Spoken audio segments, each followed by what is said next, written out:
Good morning and welcome to another episode of the marathon. Today is Wednesday and I just finished a book and I have to tell you about it. So it was the third in a series.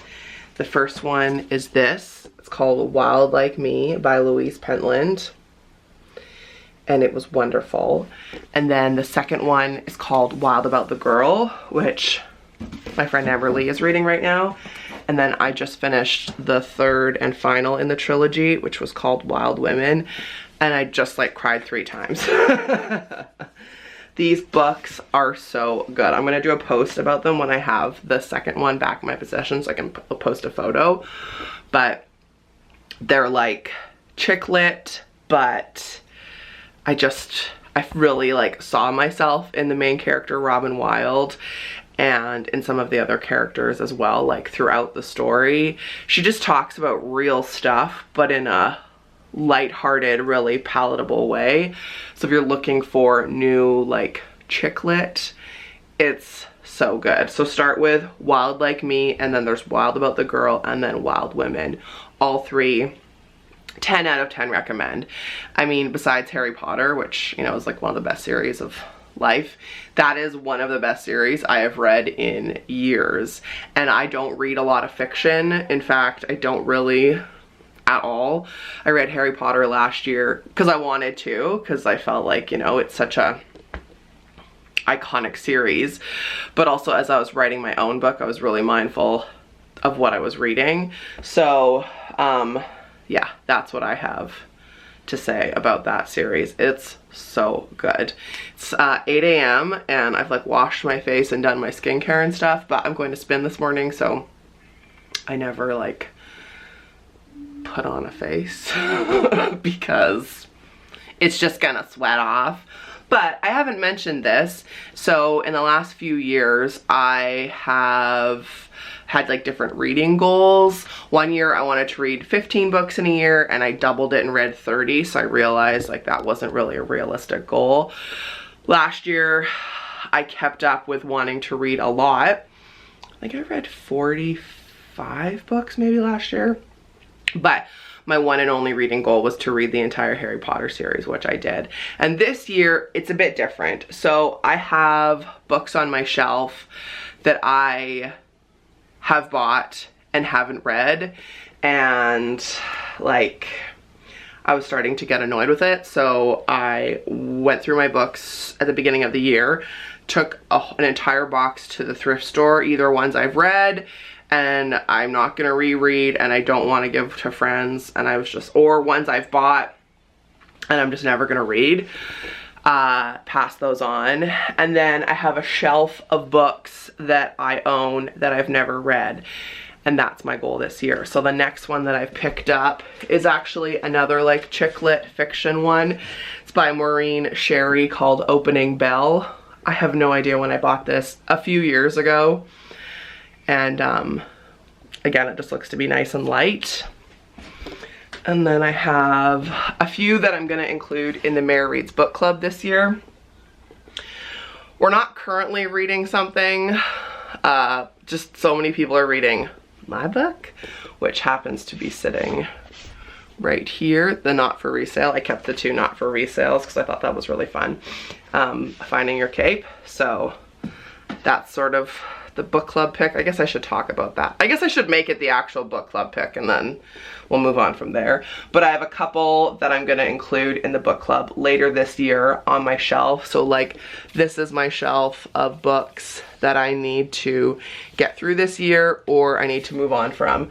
I'm on the fence about the 2 autism diet books. Like I bought them a few years ago, but I guess I'll at least like flip through them. So many specialists that I've talked to like just don't endorse the autism diet.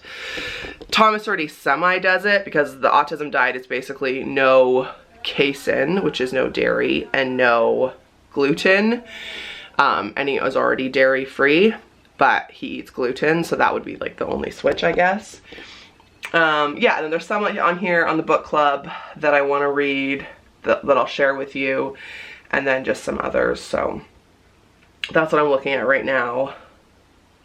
Are you like that? Do you go through phases where you buy a bunch of books and then you just don't read them? That was a phase I went through like years ago, especially on Boxing Day. I used to go wild at Chapters and buy a stack. If you've been an OG marathoner, I've done like book hauls where I've just bought so many books, and like some of these on this shelf I've definitely hauled. Some have been gifts and I haven't gotten to them yet, so they're on my list this year for sure.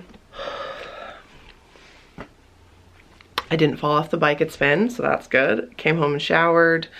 My hair is just wet and I'm letting it air dry today. And I'm about to go back in there and record a chapter, but something is like really stressing me out right now. And I just don't know what to do about it. I've been waiting.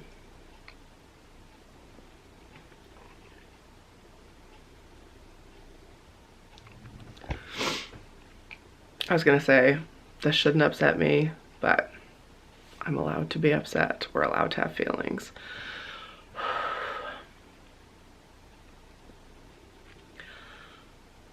At the beginning of January, I booked Thomas in to see our GP. It's a month wait to see. It's a month wait to see her. And I've been like counting down to this appointment because I just really need some answers with some stuff that's going on with him. And I have been at the same practice, like doctor's office, since I was 10. The doctor has changed, but it's been the same practice. So it's in my hometown, which is 20 minutes away, which is no big deal, except we have a snowfall warning right now, and it has been snowing all day, and I'm really nervous that I'm gonna have to cancel the appointment or reschedule it, and then we're gonna have to wait another month. And that's just not possible. Like, I need answers. I need to know what's going on with him. And maybe it's nothing. So this doctor took over the practice, I think like last, I don't even know, spring. And we have yet to meet her because every time I call to make an appointment for myself or for Thomas, we're told it's a month wait. So I just go to the walk-in. And this was like how it was with the doctor before as well. I barely saw him in the last few years because like normally I don't want to wait a month to go to the doctor. So we just go to the walk-in, and if I have to reschedule tomorrow, I'm gonna have to take Thomas to the walk-in, which isn't the worst thing. I'm just frustrated. Like, and all I'm doing is just, like, I just want to close the curtains and stop looking at the snow. Because I'm a good driver. Like, you know, I'm Canadian, so I drive in the snow. I always have. I've never, you know, gotten in an accident. I've never had an issue.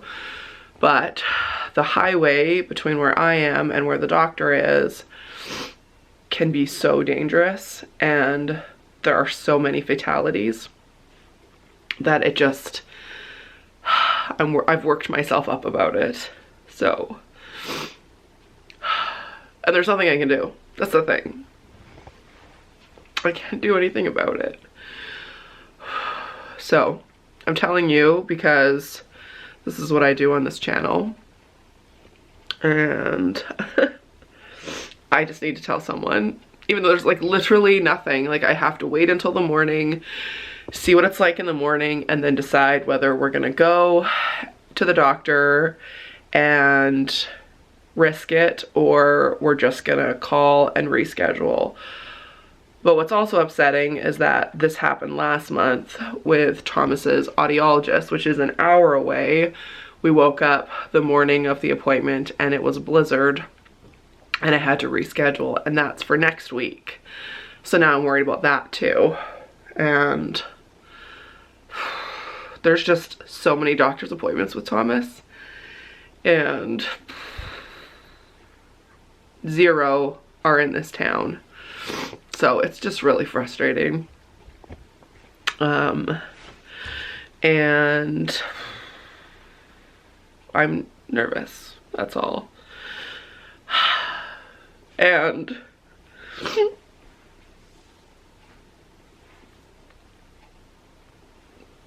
what's like the underlying is it's so hard when something's wrong with Thomas because he doesn't talk. And so he can't tell me. So like, you know, he has a cold and I'm worried that he has an ear infection. But if he could talk, he could just tell me if his ears hurt. Because whenever he does, he doesn't show any signs. And then I'm worried about some other stuff that's going on with him physically. And it's frustrating because he can't tell me. And he also has a super scary high pain tolerance. Like, I don't know what it would take for him to cry. Like, if he hurts himself, he just doesn't get upset. So there's just a lot. You know, parenting is hard. Special needs parenting is hard. Single parenting is hard. Being a widow is hard. All the things. That's what I'm feeling right now as I just stare out the window and watch it snow. So I am going to, I think, journal and just remind myself that there's literally nothing I can do until the morning. And in the morning, if I'm uncomfortable driving, that's okay. I will reschedule his appointment and I will take him to the walk-in because, I mean, it could be fine overnight. It's supposed to stop snowing this afternoon and then snow again overnight and be done in the morning, but I don't know about where you live, but here, weather reports are pretty much always wrong. Anyway, that's why I have no makeup on, because I've just been working and getting progressively more worked up. And here we are. So I was gonna go in there and record, but I think now I'm gonna sound like I've been crying. So I think I'm gonna sit for a bit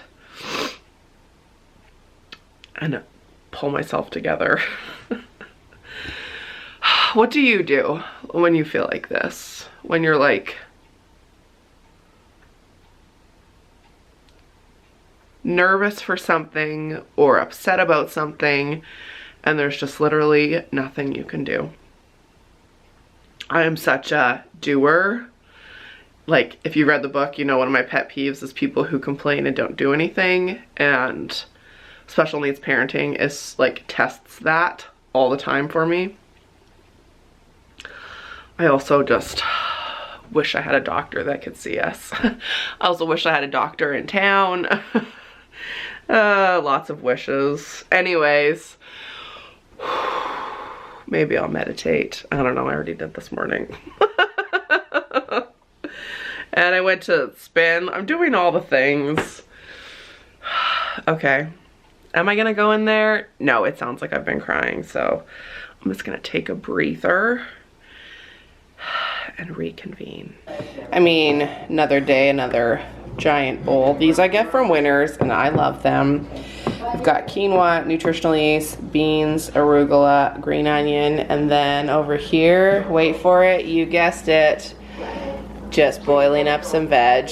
But wait, we do have a new addition. It's a different flavor of Zevia. Ooh, it's grape. She's living on the edge, everybody. Yeah. Well, as you can probably hear from the Elmo song in the background, Thomas is home. It's 5:15 and he's just eating his dinner. He's just not feeling good. And so I got him sushi because that seems to be the telltale, like if he's not eating sushi, he's like literally not gonna eat anything. I'm just really worried about him. But after I talked to you, I did record my last chapter of the audiobook that needed to get done. And I still have to go back and do a bunch of like just random words and sentences and stuff, but that was the last like full chapter that needed to be re-recorded thanks to a dangly bracelet. And then I made myself lunch, which I think I showed you. And then I just watched a little bit of Schitt's Creek, and my friend Amberly came over and we visited for a couple hours, which was really lovely. And now he's home. I called the doctor's office and just said like, hey, I'm really worried about tomorrow. And their phones don't get turned on until an hour after his appointment, so I can't even call and cancel if the weather sucks tomorrow. So I'm not gonna risk it, even if whatever. But I did book another appointment for the following day with a different doctor if I can't make tomorrow. So they were as accommodating as they could be, which was really nice. And it hasn't snowed in the last like 2 hours, and now it's 3 degrees, so fingers crossed. But now I'm really tired because all of that emotion is exhausting. I just feel really tired. So I'm gonna make a salad for dinner. Shocker of all shockers. I didn't get myself sushi. I'm trying to be like much more frugal and on a budget, but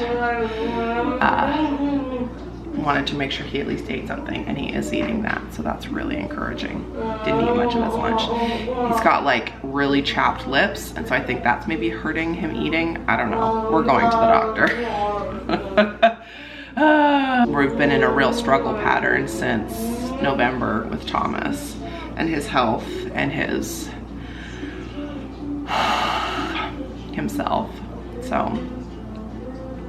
I'm working with a team, a sleep team in Vancouver, and we've mastered 2 of the 3 goals with them, but in order to master the 3rd one, we need to rule out that nothing medical is going on. So that's initially why I booked the appointment a month ago, and in the last like week he's been really sick. So I'm glad that we can go in and see her, and she can like see if he has an ear infection, or she can like look at his little lips and whatever, just things that doctors do that I need. In the meantime, I'm gonna spray myself with some Mario Badescu rose water. Yes, I keep it in the kitchen because that's usually when I need it. And I'm gonna get to work making a salad. This is not at all how I thought today's video would go. In the last video, which was what I filmed yesterday, I was talking about how I've been on the struggle bus, and I didn't expect to be today, but we're all just doing our best. I think I've mentioned these before, but I love these Sweet Leaf water drops, and these peach ones are my favorite. You get them at IGA. There's no like nasty chemicals in them or anything, and they're just like little drops that you can put into your water. And like, I'm not a big juice person, but at this time of day, I usually am sick of water, so this is like a nice alternative. I throw a little bit in. Salad. Basically almost exactly the same as lunch, but no quinoa. And then wait for it, look how fancy she is. I was gonna have a pretzel bun with hummus, and then I decided just to have it with cheese. There's nothing on it, it's not a sandwich, it's just this. And this is what I'm feeling tonight. It is 7:16 and I have already come upstairs to my bedroom. It's just been one of those days where I was ready for this diffuser, the old twinkle lights, and then you can probably guess what I'm diffusing. The fave, Woolsey Sleep. I got 2 for Christmas, and then one of you DM'd me to say that they were in my local HomeSense, and I went and bought those as well. It's my favorite sleep blend. This was how we ended the vlog yesterday. Maybe this is gonna be how we start ending videos. I'm surprised by how emotional I am today. You know, I was all excited that Thomas was like eating that sushi. Well, he promptly coughed so hard that he threw it up. Poor guy. So I am not going on social media anymore tonight. I am going to stop trying to figure out how the road is, because it really doesn't matter how it is right now, because it's 12 hours away from when I have to drive it. And I got a call from the doctor's office tonight just confirming my appointment, and I was able to tell them like we may not come because of the weather, but I'm gonna read my book and I'm gonna bid you good night. My battery is flashing, so that is my cue to go. Thank you for watching. If you've had days like this, comment below. Let me know. I want you to feel less alone, and I in turn feel less alone too. Life's not a sprint, it's a marathon, and I'll see you in the next one.